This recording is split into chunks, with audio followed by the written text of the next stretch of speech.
John Jeremy Thorpe, the 29th of April 1929, the 4th of December 2014, was a British politician who served as the Member of Parliament for North Devon from 1959 to 1979, and as leader of the Liberal Party from 1967 to 1976.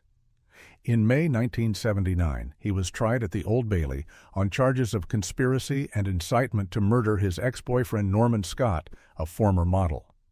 Thorpe was acquitted on all charges, but the case and the furore surrounding it ended his political career. Thorpe was the son and grandson of conservative MPs, but decided to align with the small and ailing Liberal Party.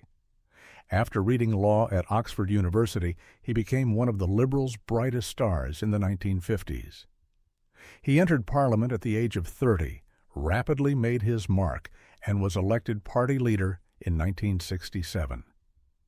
After an uncertain start during which the party lost ground, Thorpe capitalized on the growing unpopularity of the Conservative and Labour parties to lead the Liberals through a period of electoral success. This culminated in the general election of February 1974, when the party won 6 million votes. Under the first-past-the-post electoral system, this gave them only 14 seats, but in a hung parliament, no party having an overall majority, Thorpe was in a strong position.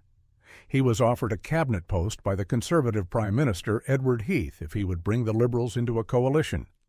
His price for such a deal, reform of the electoral system, was rejected by Heath, who resigned in favor of a minority Labour government.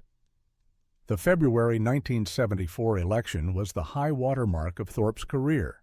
Thereafter, his and his party's fortunes declined, particularly from late 1975, when rumors of his involvement in a plot to murder Norman Scott began to multiply.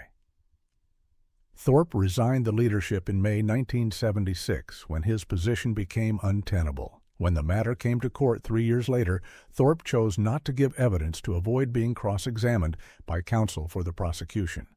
This left many questions unanswered. Despite his acquittal, Thorpe was discredited and did not return to public life. From the mid-1980s, he was disabled by Parkinson's disease. During his long retirement, he gradually recovered the affections of his party, and by the time of his death was honored by a later generation of leaders who drew attention to his record as an internationalist, a supporter of human rights, and an opponent of apartheid and all forms of racism. If you found this video interesting, please consider subscribing. Only 1.2% of our viewers are subscribed, and you never know, our next video could be just as interesting.